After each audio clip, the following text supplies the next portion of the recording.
ഇവിടെ ഉയർത്തുവാൻ ഒറ്റയൊരു നാമം മാത്രമേ ഉള്ളൂ. അത് ഞങ്ങളെ രക്ഷിച്ച ഞങ്ങളുടെ വീണ്ടെടുപ്പുകാരനും ഞങ്ങളുടെ രക്ഷകനുമായ കർത്താവായ യേശു ക്രിസ്തുവിന്റെ നാമം മാത്രമാണ്. സ്തോത്രം. ഞാൻ എല്ലായിടത്തും പറയുന്നത് പോലെ ആ വാചകം ഇവിടെയും ഒന്ന് പറഞ്ഞു തുടങ്ങുവാൻ കർത്താവിൽ ആഗ്രഹിക്കുകയാണ്. സ്തോത്രം. ഒരു മതപ്രഭാഷണം കേൾക്കുന്നതായ ഗൗരവത്തോടെയോ ഒരു സാംസ്കാരിക പ്രസംഗം കേൾക്കുന്നതായ ആലസ്യത്തോടെയോ ഒരു രാഷ്ട്രീയ പ്രഭാഷണം കേൾക്കുന്നതായ ഗൗരവത്തോടെയോ ആയിരിക്കരുത്.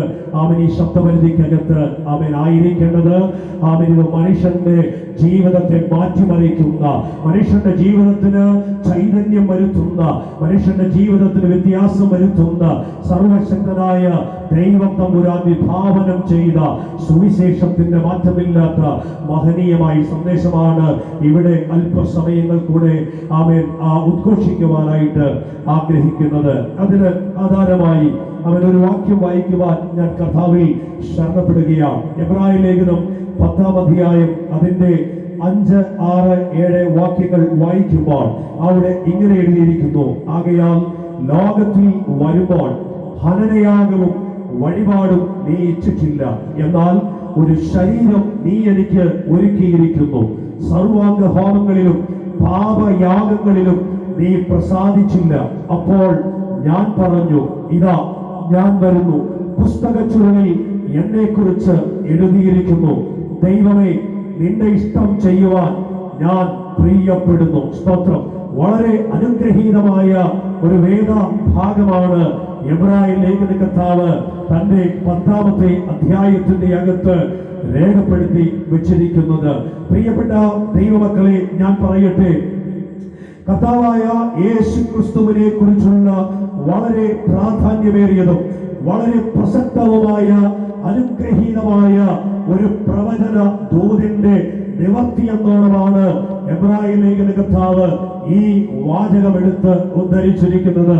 ഇത് നമുക്ക് കാണുവാനായിട്ട് കഴിയുന്നത് പുതിയ നിയമ പുസ്തകത്തിലാണെങ്കിൽ ഇതിന്റെ ആധികാരിക രേഖ കാണുവാനായിട്ട് കഴിയുന്നത് പഴയ നിയമ പുസ്തകമായ സങ്കീർത്തന പുസ്തകത്തിന്റെ അകത്താണ്. സങ്കീർത്തന പുസ്തകത്തിൽ 40-ാം അധ്യായത്തിന്റെ 5-ാമത്തെ വാക്യം വായിക്കുമ്പോൾ 6-ാമത്തെ വാക്യം, 7-ാമത്തെ വാക്യം, 8-ാമത്തെ വാക്യം ഇത് വായിക്കുമ്പോൾ അവിടെ ഇപ്രകാരം എഴുതിയിരിക്കുന്നു: എന്റെ ദൈവമായ യഹോവേ. വായിച്ചാട്ടെ. 40-ാം സങ്കീർത്തനം 5 മുതൽ 8 വരെയുള്ള വാക്യങ്ങൾ. എന്റെ ദൈവമായ യഹോവേ, നീ ചെയ്ത അത്ഭുത പ്രവൃത്തികളും ഞങ്ങൾക്ക് വേണ്ടിയുള്ള നിന്റെ വിചാരങ്ങളും വളരെയാകുന്നു. നിന്നോട് സദൃശ്യൻ ആരുമില്ല. ഞാൻ അവയെ വിവരിച്ച് പ്രസ്താവിക്കുമായിരുന്നു, എന്നാൽ അവ എണ്ണിക്കൂടാതെ വണ്ണം അധികമാകുന്നു. ഹനനയാഗവും ഭോജനയാഗവും നീ ഇച്ഛിച്ചില്ല. നീ ചെവികളെ എനിക്ക് തുളച്ചിരിക്കുന്നു. ഹോമയാഗവും പാപയാഗവും നീ ചോദിച്ചില്ല. അപ്പോൾ ഞാൻ പറഞ്ഞു, ഇതാ ഞാൻ വരുന്നു, പുസ്തകച്ചുരുളിൽ എന്നെ കുറിച്ച് എഴുതിയിരിക്കുന്നു. എന്റെ ദൈവമേ, നിന്റെ ഇഷ്ടം ചെയ്യുവാൻ ഞാൻ പ്രിയപ്പെടുന്നു.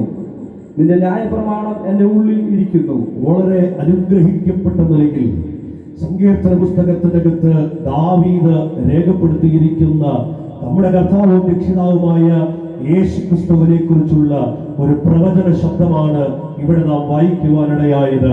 ദാവീദിനെ കുറിച്ച് പറയുമ്പോൾ യേശു ക്രിസ്തുവിന്റെ ജനനത്തിനും നൂറ്റാണ്ടുകൾക്ക് മുൻപ് ജീവിച്ചിരുന്നതായ ഒരു രാജാവായിരുന്നു ദാവീദ് എന്ന് പറയുന്ന വ്യക്തി. സ്തോത്രം.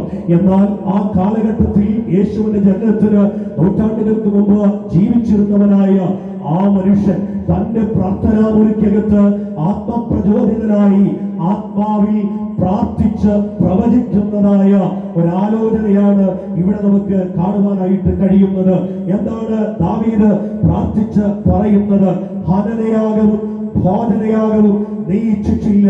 നീ ചെവികളെ എനിക്ക് തുളച്ചിരിക്കുന്നു. ഹോമയാഗവും പാപയാഗവും നീ ചോദിച്ചില്ല. അപ്പോൾ ഞാൻ പറഞ്ഞു, ഇതാ ഞാൻ വരുന്നു, പുസ്തകച്ചുരുളിൽ എന്നെ കുറിച്ച് എഴുതിയിരിക്കുന്നു. എന്റെ ദൈവമേ, നിന്റെ ഇഷ്ടം ചെയ്യുവാൻ ഞാൻ പ്രിയപ്പെടുന്നു. ഇതേ വാചകം എബ്രായ ലേഖന കർത്താവ് തന്റെ പുസ്തകത്തിന്റെ അകത്ത് അവൻ എഴുതി നമ്മെ മനസ്സിലാക്കി തരുമ്പോൾ നാം മനസ്സിലാക്കേണ്ടതായ ഒരു വസ്തുതയുണ്ട്. ദൈവത്തിന്റെ വചനത്തിന്റെ അകത്ത് നാം ഇപ്രകാരം കാണുന്നു: നീ ദൈവത്തിന്റെ വചനങ്ങളെ പരതിക്കൊള്ളുക, ഒന്നിനും ഇട കാണാതെ ഇരിക്കുകയില്ല. അവൻ നൂറ്റാണ്ടുകൾക്ക് മുൻപ് എഴുതപ്പെട്ടതായ പഴയ നിയമ പുസ്തകത്തിന്റെ അകത്ത് എഴുതിയതായ കാര്യം ദൈവത്തിന്റെ പരിശുദ്ധാത്മാവിൽ കാലങ്ങൾക്കിപ്പുറം ഒരു പ്രവാചകൻ എഴുതുകയാണ്, ഒരു അപ്പോസ്തലൻ എഴുതുകയാണ്. അതേ വാചകം ഇതാ ഞാൻ വരുന്നു, പുസ്തക ചുരുളിൽ എന്നെ കുറിച്ച് എഴുതിയിരിക്കുന്നു. എന്തുകൊണ്ടാണ് അവൻ പഴയ നിയമ പുസ്തകത്തിലും പുതിയ നിയമ പുസ്തകത്തിലും ഇത് രണ്ടും ഒരുപോലെ രേഖപ്പെടുത്തി വച്ചിരിക്കുന്നത്? വിശുദ്ധ വേദപുസ്തകത്തെ കുറിച്ച് നമ്മുടെ കരങ്ങളിൽ ലഭ്യമാക്കപ്പെട്ടിരിക്കുന്ന ഈ വിശുദ്ധ വേദപുസ്തകം എന്ന് പറയുന്നത് നമുക്ക് ഏവർക്കും സുപരിചിതമായിരിക്കുന്നത് പോലെ ഏതാണ്ട് 40-ലധികം എഴുത്തുകാർ വിവിധ ഭാഷകളിൽ, വിവിധ കാലങ്ങളിൽ, വിവിധ സംസ്കാരങ്ങളിൽ, വിവിധ ജീവിത യാത്രകളിൽ, ജീവിതത്തിന്റെ വ്യത്യസ്തങ്ങളായ തുറകളിൽ ജീവിച്ചിരുന്നതായ രാജാക്കന്മാരുണ്ട്, പ്രവാചകന്മാരുണ്ട്, അപ്പോസ്തലന്മാരുണ്ട്. അവയെ ദൈവത്തിനാൽ ഉപയോഗിക്കപ്പെട്ട സാധാരണക്കാരായ വ്യക്തികളുണ്ട്.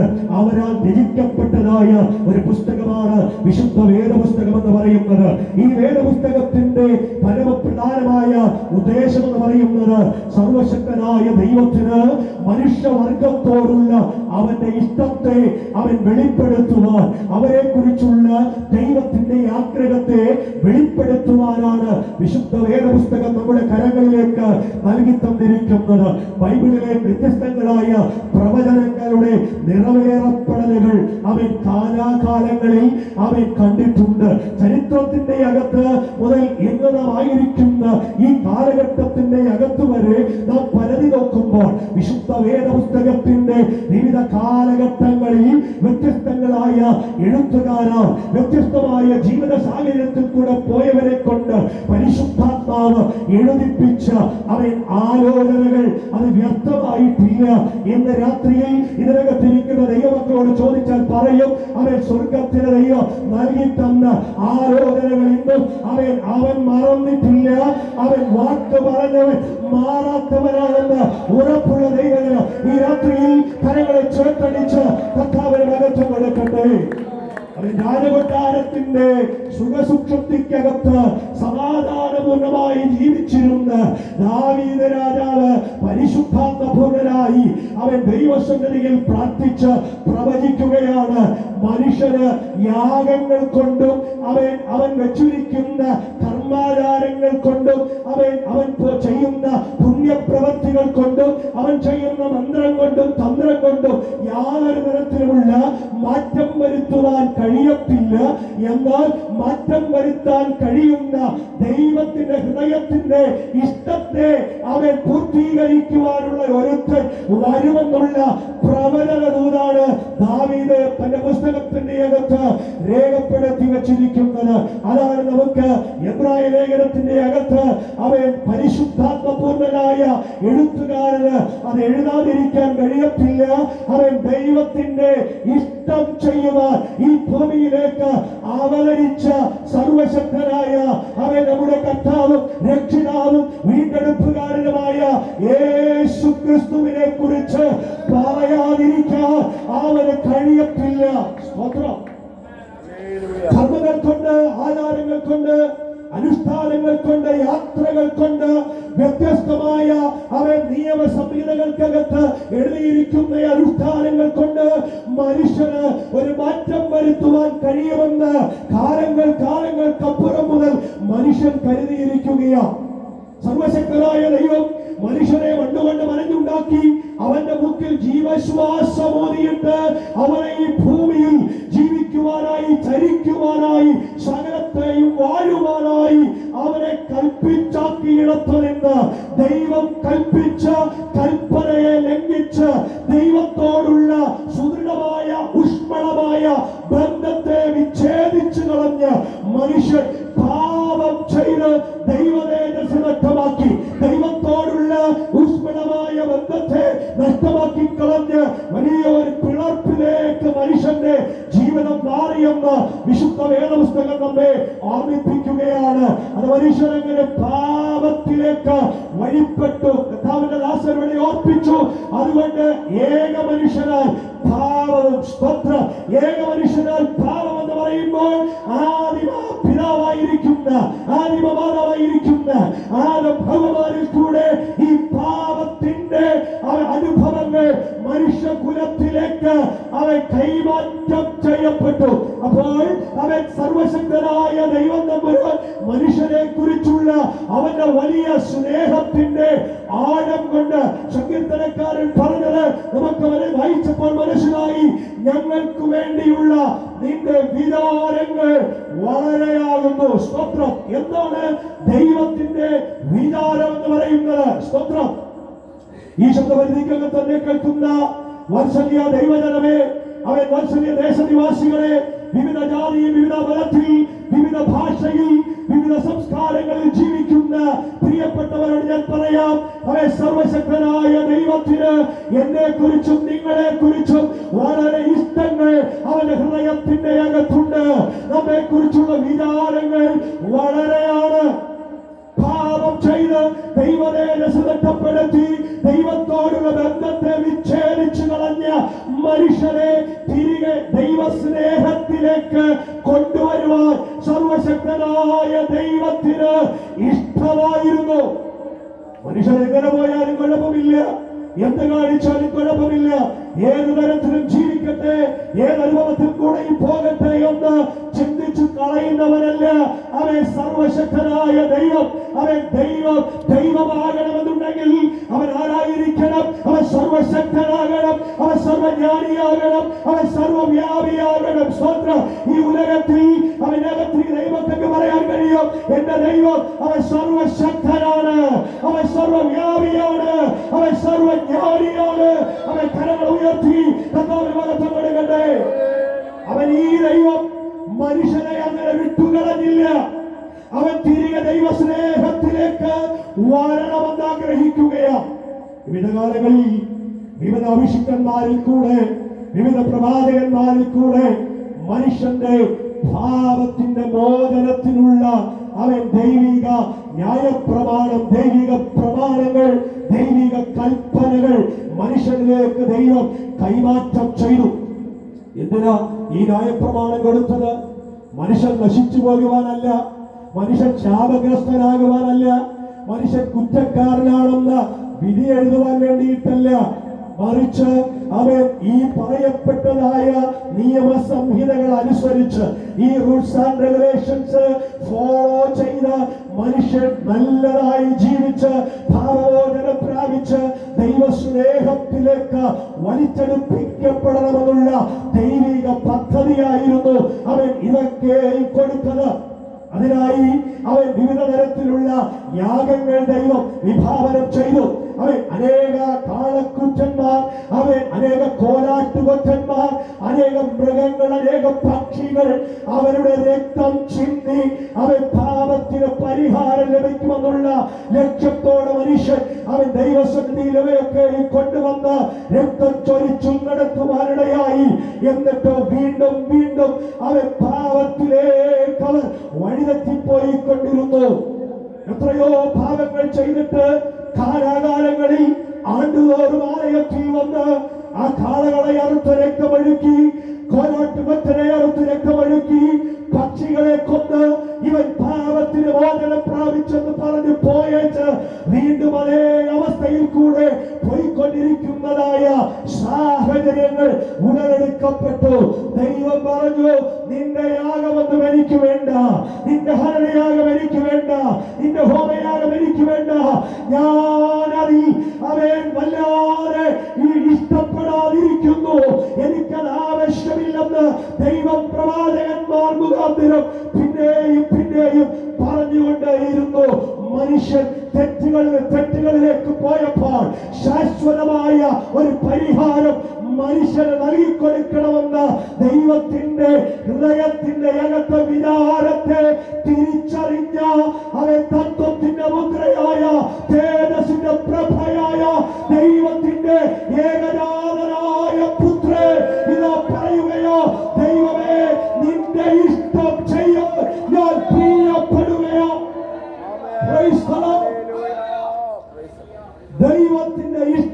ചെയ്യാൻ പ്രിയപ്പെട്ടതായ പുത്രന്റെ തീരുമാനമാണ് ഈ താണ ഉലകത്തിലേക്ക് ക്രിസ്തുവേശുവിനെ അവൻ അയക്കുവാൻ ഇടയായത്.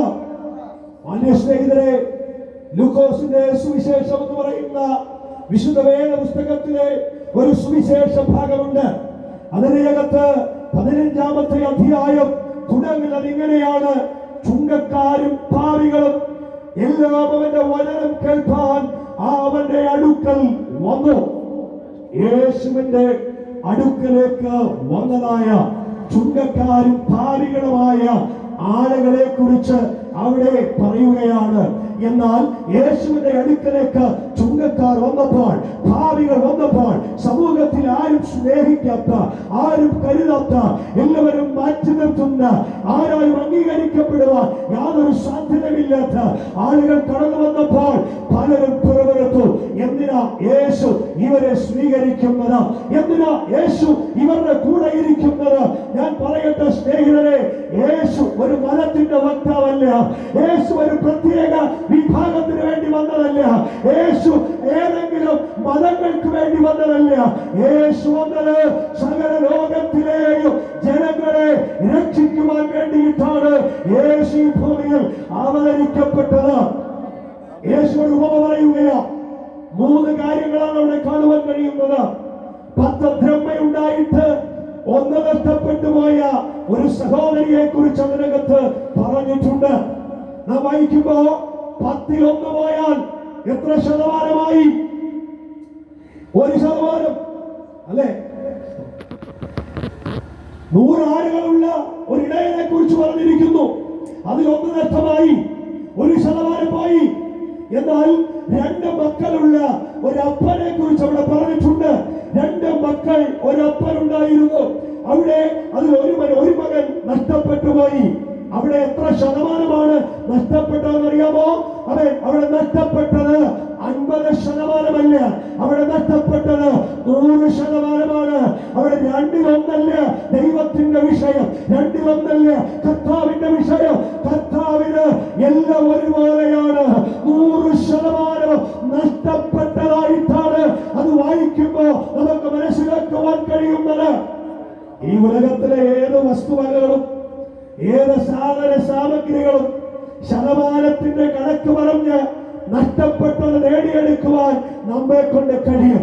എന്നാൽ അവൻ ദൈവം സൃഷ്ടിച്ച മനുഷ്യരെ കുറിച്ചുള്ള ദൈവത്തിന്റെ പദ്ധതിക്കകത്ത് ഇഷ്ടമെന്ന് പറയുന്നത് അത് ശതമാനക്കണക്കല്ല.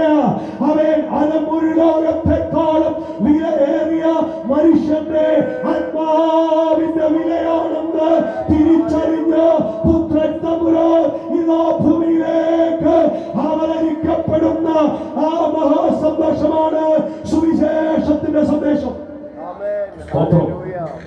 മകൻ വന്നു, അപ്പന്റെ കയ്യിൽ നിന്ന് എല്ലാം വാങ്ങിച്ചു. അപ്പനോട് ചോദിച്ചപ്പ എനിക്ക് വരേണ്ട പങ്ക് തരണം. അപ്പന്റെ കയ്യിൽ നിന്ന് പങ്കം വാങ്ങിച്ചുകൊണ്ട് മോന്റെ പാട്ടിന് പോയി. അവിടെ ഇങ്ങനെ എഴുതിയിരിക്കുന്നു: അവൻ പോകുന്ന വഴിയിൽ അവൻ ഇഷ്ടമുള്ളിടത്ത് ദുർനടപ്പുകാരനായി ജീവിച്ചു, വസ്തു നാനാവിധമാക്കി കഴിഞ്ഞു, അവൻ സകലതും ചിലവാക്കി കളഞ്ഞു. ഈ രാത്രിയിൽ ഇവിടേക്ക് ദൈവജനമേ, അവൻ നിങ്ങളെ മറന്നിട്ടല്ല ഞാൻ ശുശ്രൂഷിക്കുന്നത്, നിങ്ങൾ ഓർക്കണം. സ്തോത്രം. അവൻ കാണാതെ പോയതിനെ തേടിപ്പോയ ഇടയന്റെ സ്നേഹമാണ്. സ്തോത്രം. അവൻ 100 എണ്ണത്തിൽ 99 ഒരിടത്ത് നിർത്തിയിട്ട് ഇടയൻ കാട്ടിലേക്ക് ഓടിപ്പോയത് ഈ 99 എങ്ങും പോകുമെന്ന് അവൻ ആ ഇടയൻ അറിയാം. എങ്ങും പോകത്തില്ലെന്നറിയാം. കാരണം അത് അനുസരണയുള്ളതാ.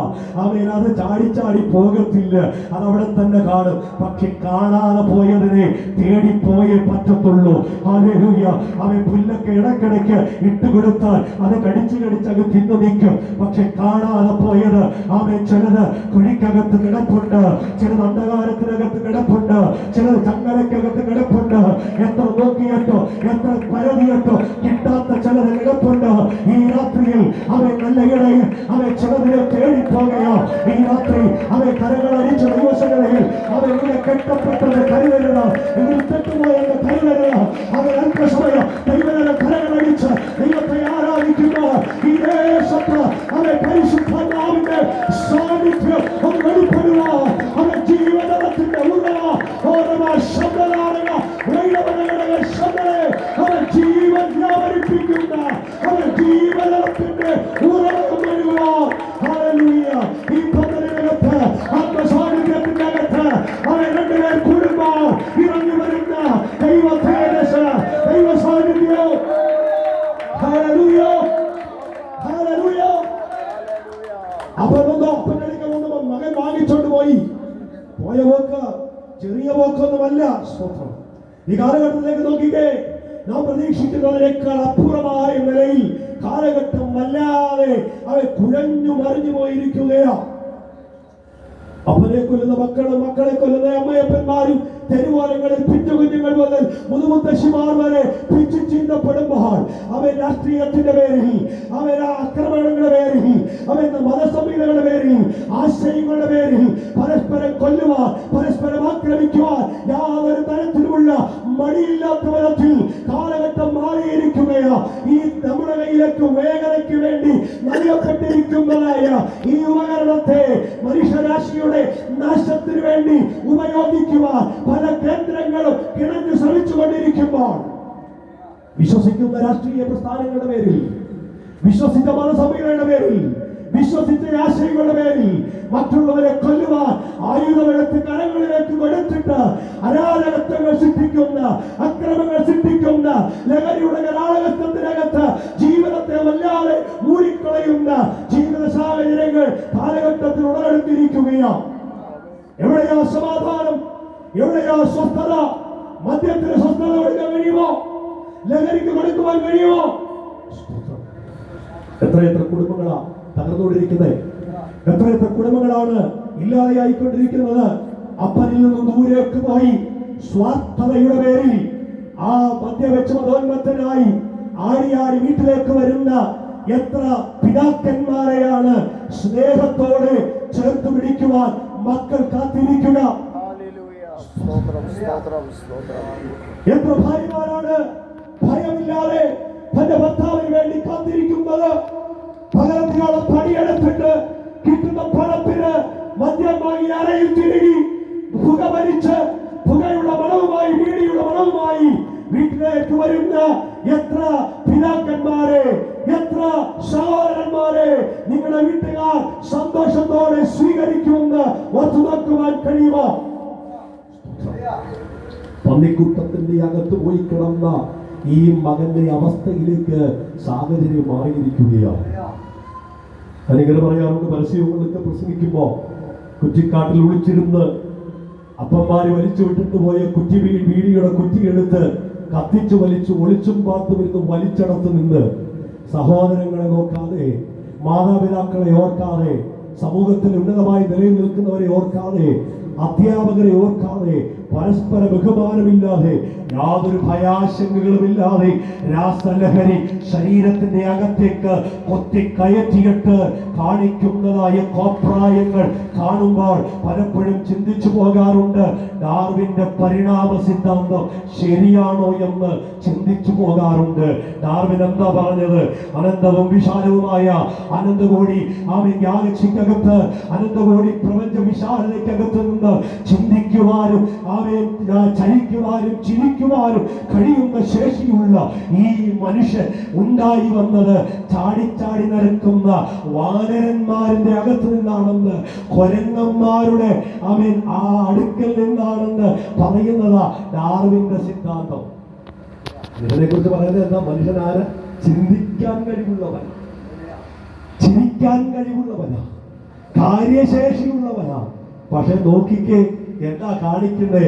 കൊരങ്ങനെ പോലാകാൻ, കൊരങ്ങൻ കാണിക്കുന്നത് പോലെ കാണിക്കുവാൻ പ്രകൃതി ശക്തികളെ, പ്രകൃതിയിലുള്ള ഈ സാധാരണപ്പെട്ടതായ ഒരു ജീവിയായിരിക്കുന്ന, ഒരു മൃഗമായിരിക്കുന്ന കൊരങ്ങനെ പോലെയാകാൻ തലയ്ക്കകത്തേക്ക് മദ്യത്തിന്റെ ശക്തി കയറ്റുകയാ, ബീഡിയുടെ ശക്തി കയറ്റുകയാ, രാസലഹരിയുടെ ശക്തി കുത്തിക്കയറ്റുകയാ. എന്താ കാരണം? മനുഷ്യനെ പോലെ നന്നായി ജീവിക്കാൻ വയ്യ, മൃഗത്തെ പോലെ ആകുവാൻ കയ്യിലിരിക്കുന്ന പണം കൊടുത്ത് മദ്യം വാങ്ങിച്ചു കുടിച്ച് നാലുകാലിൽ ചാഞ്ചാടി നടക്കുന്നവരെ വിളിക്കേണ്ട പേര് മനുഷ്യരെന്നാണോ? സ്തോത്രം. പലപ്പോഴും ചിന്തിച്ചു പോകാറുണ്ട്.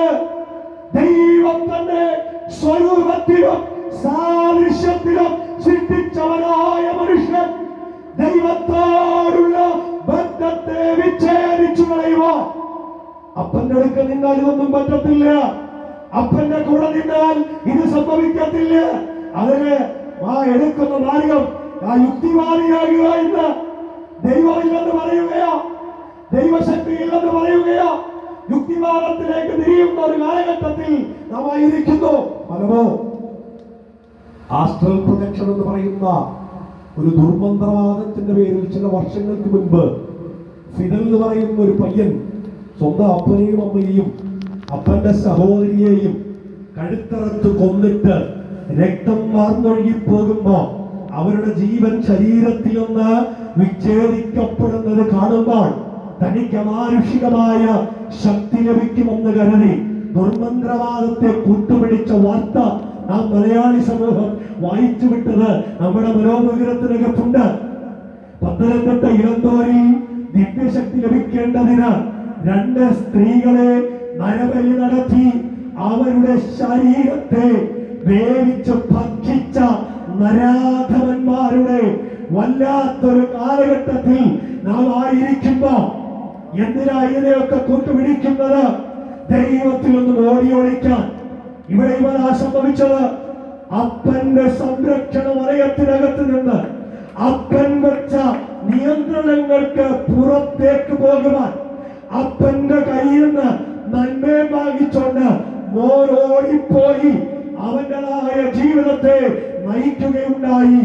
എന്നെ കേൾക്കുന്ന വാത്സല്യ ദേശമേ, പ്രിയപ്പെട്ട ദേശനിവാസികളെ, ആരെങ്കിലും ജീവിതത്തിൽ അല്പനേരത്തെ സന്തോഷത്തിലോ അല്പനേരത്തെ സമാധാനത്തിലോ അല്പനേരത്തെ സ്വസ്ഥതയ്ക്കോ വേണ്ടി ഈ നിയന്ത്രണങ്ങളുടെ കെട്ടുപൊട്ടിച്ചിട്ട് ഈ ലഹരിക്കോ അല്ലെങ്കിൽ ആ മന്ത്രവാദത്തിനോ ഈ ലോകത്തിൻ്റെതായ രാസലഹരിക്കോ അസന്മാർഗിക പ്രവർത്തനത്തിനോ അടിമകളായി ജീവിതം തകർന്നയാണെങ്കിൽ ഞങ്ങളെ കേൾക്കുന്നുണ്ടെങ്കിൽ ഈ സന്ദേശം താങ്കൾക്കുള്ളതാ. താങ്കളുടെ ജീവിതത്തിന് മാറ്റം വരുത്തുവാൻ ഈ സന്ദേശത്തിന് കഴിയും. മകൻ ഓടിപ്പോയി അവന് തോന്നിയതുപോലെ ജീവിച്ചു, അവൻ ഇഷ്ടപ്പെടുന്നതുപോലെ ജീവിച്ചു. തകർക്കപ്പെടുന്ന കുടുംബ ബന്ധങ്ങൾ, എത്രയോ കുടുംബമാണ് തകർന്നുകൊണ്ടിരിക്കുന്നത്. എത്രയോ മക്കൾക്ക് അപ്പനും അമ്മയും ഇല്ലാതായിക്കൊണ്ടിരിക്കുന്നത്. എത്ര കുടുംബങ്ങളാ വിലാപഭവനങ്ങളായി മാറിക്കൊണ്ടിരിക്കുന്നത്. എത്ര വീട്ടിനകത്ത് നിന്നാണ് കണ്ണുനീരിന്റെ ദീനരോധനങ്ങൾ ഉയർന്നു കേട്ടുകൊണ്ടിരിക്കുന്നത്. ദേശമേ കേൾക്കുക, ഇത് മാനസാന്തരത്തിലുള്ള സമയം, ഇത് മാറ്റത്തിലുള്ള സമയം, ഇതാകുന്നു സുപ്രസാദ കാലം, ഇതാകുന്നു രക്ഷാ ദിവസം. ഒരു മാറ്റം ആവശ്യമാണോ? ഒരു വ്യത്യാസം ഉണ്ടാകണമോ? എന്തെല്ലാം ചെയ്തു, ഏതെല്ലാം മാർഗങ്ങൾ തേടി, ഏതെല്ലാം യാത്രകൾ നടത്തി, എന്തുമാത്രം പണം മുടക്കി, കർമാചാരങ്ങൾ നടത്തി, പുണ്യപ്രവർത്തികൾ നടത്തി, പുണ്യസ്ഥലങ്ങളിലേക്ക് യാത്ര ചെയ്തു. പക്ഷേ മാറ്റമില്ല, മോക്ഷമില്ല, സമാധാനമില്ല, സ്വസ്ഥതയില്ല. ജീവിതത്തിന് ഒരെത്തും പിടിയും കിട്ടാത്ത അവസ്ഥയിലേക്ക്, ഒരു സ്റ്റെപ്പ് പോലും മുന്നോട്ട് വയ്ക്കുവാൻ കഴിയാത്തതുപോലെ തകർച്ചയുടെ പടവുകളിലേക്ക്, കൂത്തുകുത്തുന്ന അനുഭവത്തിലേക്ക് മനുഷ്യ ജീവിതങ്ങൾ കടന്നുപോയിക്കൊണ്ടിരിക്കുകയാ. അപ്പനെ വിട്ടോടിയ മകന്റെ അവസ്ഥ ഇതാണ്. അപ്പനെ വിട്ടോടിയ മകൻ ഒക്കെ ചെയ്ത് പല കാര്യങ്ങൾ ചെയ്ത് അങ്ങനെയാ ഇങ്ങനെയാന്നൊക്കെ പറഞ്ഞിട്ട് അവൻ വിചാരിച്ച് സമാധാനം കിട്ടിയെന്ന്, അവൻ വിചാരിച്ച് സ്വസ്ഥത കിട്ടിയെന്ന്, അവൻ വിചാരിച്ച് എല്ലാം ഓക്കെ ആയെന്ന്. പക്ഷേ അവനെല്ലാം നഷ്ടപ്പെട്ടു. അവന്റെ ജീവിതം നഷ്ടപ്പെട്ടു, അവന്റെ പണം നഷ്ടപ്പെട്ടു, അവന്റെ കൂട്ടുകാർ നഷ്ടപ്പെട്ടു, അവൻ ഉണ്ടാക്കി വെച്ചതായ സൗഹൃദത്തിന്റെ കോട്ടകത്തളങ്ങൾ തകർന്നടിഞ്ഞു വീണു. ഞാൻ താമസിക്കുന്ന കായംകുളത്തിനടുത്ത് അനുഗ്രഹിക്കപ്പെട്ട ഒരു ചെറുപ്പക്കാരനുണ്ടായിരുന്നു. അവനെക്കുറിച്ച് ആളുകളെല്ലാം പറയുന്ന ഒരു കാര്യമുണ്ട്, അവനെ കണ്ടുപിടിക്കണം, അവനെ കണ്ടുപിടിക്കണം. അവനൊരു സിനിമാ ഷൂട്ടിംഗ്, സിനിമയുടെ സഹസംവിധായകനായിട്ട് പോയി അവിടെ ചെന്ന് ഈ കണ്ണൻ ജപ്പിക്കുന്ന സാഹചര്യങ്ങളൊക്കെ കണ്ട് പണമൊക്കെ കയ്യെ കിട്ടിയപ്പോ ഇവൻ മദ്യത്തിന് അടിമയായി പോയി, ലഹരിക്ക് അടിമയായി പോയി. ഒരു രാത്രിയിൽ എന്റെ പപ്പയുടെ ജ്യേഷ്ഠനെ അവരുടെ വീട്ടിൽ കൊണ്ടുവിട്ടിട്ട് ഞാൻ മടങ്ങി വരുന്ന വഴിക്ക് ഞങ്ങളുടെ ഇവിടെ ഈ ആലപ്പുഴ, ഞാനും ആലപ്പുഴ ജില്ലക്കാരന്, ഞങ്ങളുടെ ഇവിടെയൊക്കെ ഒത്തിരി വെള്ളമുള്ള കണ്ടങ്ങളുള്ള സ്ഥലമാണ്. കണ്ടത്തിൽ അവൻ വെള്ളത്തിൽ ഒരു അനക്കം കെട്ടി ഞാൻ നോക്കിയപ്പോൾ വെള്ളത്തിൽ നനഞ്ഞ കോഴിയെ പോലെ ഒരുത്തൻ മേളോട്ട് കയറാൻ ശ്രമിച്ചുകൊണ്ടിരിക്കുക. ഞാനവിടെ നോക്കി ആരാന്ന് ചോദിച്ചപ്പോ ഞാൻ പേര് പറഞ്ഞു, പേര് ഞാൻ പറയുന്നില്ല. അവൻ ഇന്ന് പ്രശ്നം എന്താ അറിയാമോ, എന്ത് വിഷയം ഉണ്ടായാലും പേരാ നോക്കുന്നത്. പേര് നോക്കിയപ്പോഴുള്ള അവൻ കാര്യങ്ങളാ പറയുന്നത്. ഒരുത്തൻ കുറ്റം ചെയ്താൽ, ഒരു കൊലപാതകം നടന്നാൽ, ഒരു പീഡനം നടന്നാൽ, അവൻ ഒരു ആക്രമണം നടന്നാൽ, അവൻ ഏത് സാഹചര്യം നടന്നാലും പേര് നോക്കും. ഏത് പേരുകാരനാ? ഇന്ന മതത്തിൽപ്പെട്ടവനാണോ അവൻ അങ്ങനെ ചെയ്യും, ഇന്ന പാർട്ടിക്കാരനാണോ അവൻ അത് ചെയ്യും,